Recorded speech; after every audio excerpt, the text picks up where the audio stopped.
Alors, le système bancaire est divisé de plusieurs manières avec différents types de réserves. On parle de réserve intégrale, par exemple, c'est-à-dire que chaque banque doit avoir une partie de ses dépôts en réserve de l'argent qu'elle ne prête pas. Ça fait partie de sa réserve et on l'appelle la réserve bancaire. Une partie, voilà, ça peut se trouver dans les coffres de la banque ou à la banque centrale, par exemple. D'accord ? Donc finalement, tout cet argent-là, c'est de l'argent qui n'est pas utilisé. D'accord ? Ça sert de réserve pour la banque, tout simplement. Et après, on a le système bancaire avec des réserves fractionnaires ou partielles. Alors, on parle de fractionnaire ou de partiel parce qu'il y a cette idée de prêter de l'argent de banque à banque. D'accord ? C'est pour les banques commerciales, avec des jeux d'écriture, tout simplement. Les banques se prêtent de l'argent et prêtent de l'argent également aux particuliers, et c'est simplement un jeu d'écriture. Elles créent de l'argent. D'accord ?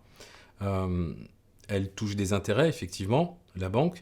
Et l'idée, c'est quand même de retrouver son équilibre en fin de période comptable, d'avoir cet équilibre et pas qu'elle ait emprunté un maximum ou de trop quoi, par rapport au marché. Quoi.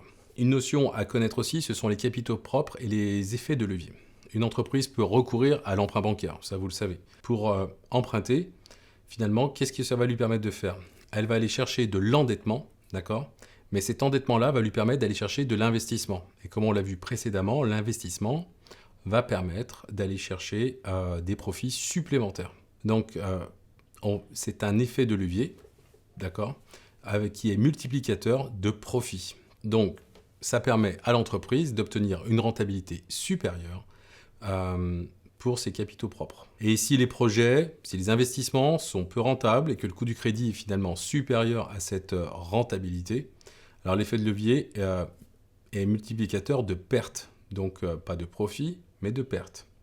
L'endettement vient alors baisser la rentabilité des capitaux propres. C'est un indicateur effet de levier qu'on utilise dans le monde de l'entreprise et également sur les marchés financiers. Donc plus l'effet de levier est important, plus le niveau de risque est grand. La contrepartie de ce risque, c'est une rentabilité supérieure espérée sur l'investissement.